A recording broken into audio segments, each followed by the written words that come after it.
Hey tubers, Bart coming at you. Hydrate. Happy Tuesday. Got a sweet little pile of goodies for you. A smattering of everything. I guess there's no baseball in here, but football, baseball, modern, ultra modern, and vintage. So let's see here. One to Justin Herbert on a nice min bid, PSA 9. Sometimes you got to get on those early if you can when you catch a slump. Otherwise, they cost you pretty big time in the long run. And a guy like that, even if he doesn't become a Hall of Famer, he probably is going to be a team all-time great when it's still either a card that's good to have or it's a card that lots of people will still want at some point, and you won't have a problem moving it later. So nice vintage here. This one's a beauty in person. PSA 2 from, almost forgot the year, 58 tops there.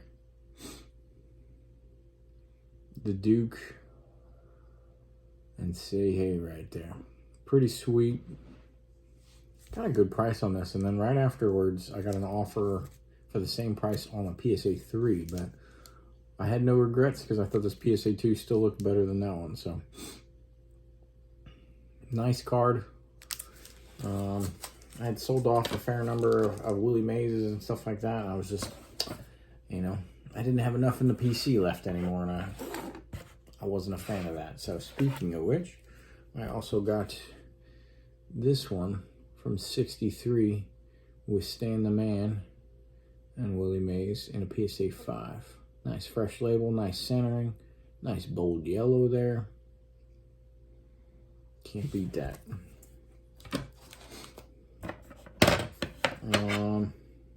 Some modern baseball. When I'm rebuilding them sets, you snag the 10s that you can early and often. So I got the Edgar. Didn't realize this has a pretty good scratch on the case there. Looks like it'll buff out though, but got the Vizquel. Got the star rookie of Sheffield. Anybody my age had a good time watching that guy play. And then I just like this one better than his Bowman, and the price was right. So I got the tops from 92, the Manny Ramirez. That's the classic card. Those are all 10s. I was in a buying mood. Honestly, I'd spent most of what I'd made previous sales off of that rainbow that I'd mentioned before. But I was still in a buying mood, and I wanted to get something for the long-term PC. And so I did. Got the sweetness in a nice 7.5. Good centering. Fresh label. It's, if you look up close, it's definitely, got the downgrades. It's got a little bit of softer corners.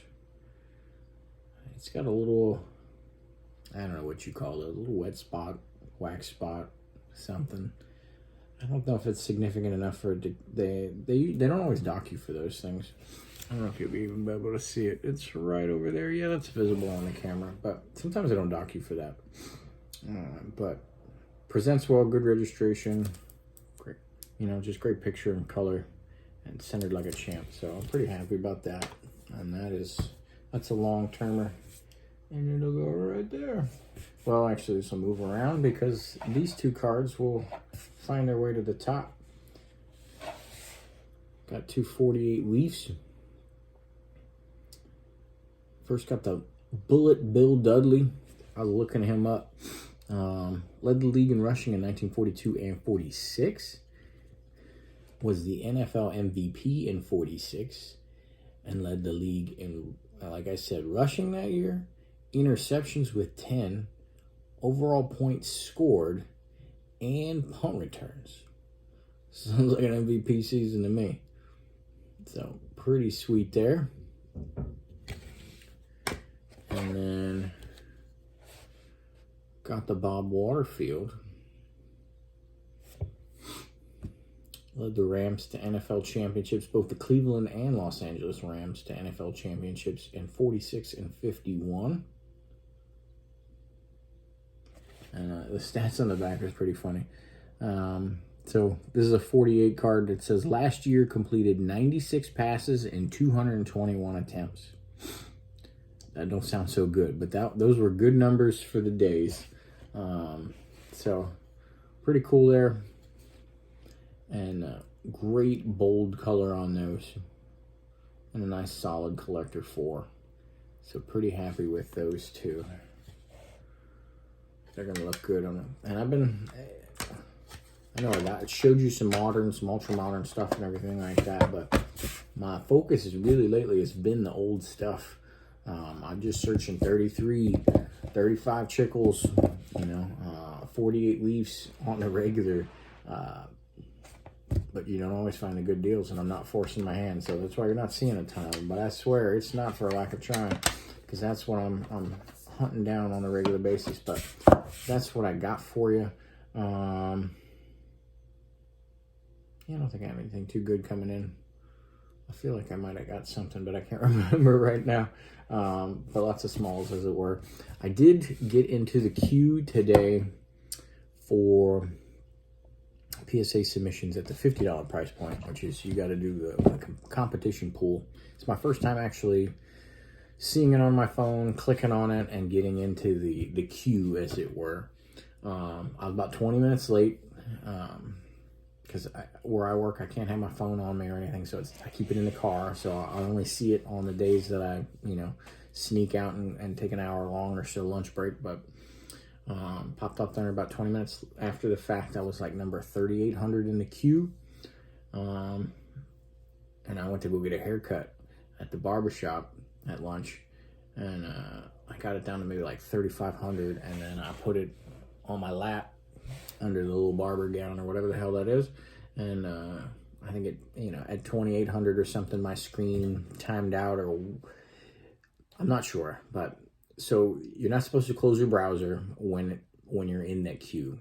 I don't know if my phone's screen lock or whatever would have still accounted, or if the event filled up, right? Because I'm pretty sure PSA's intention there is to just have a certain amount of slabs graded, submitted, that account for that day.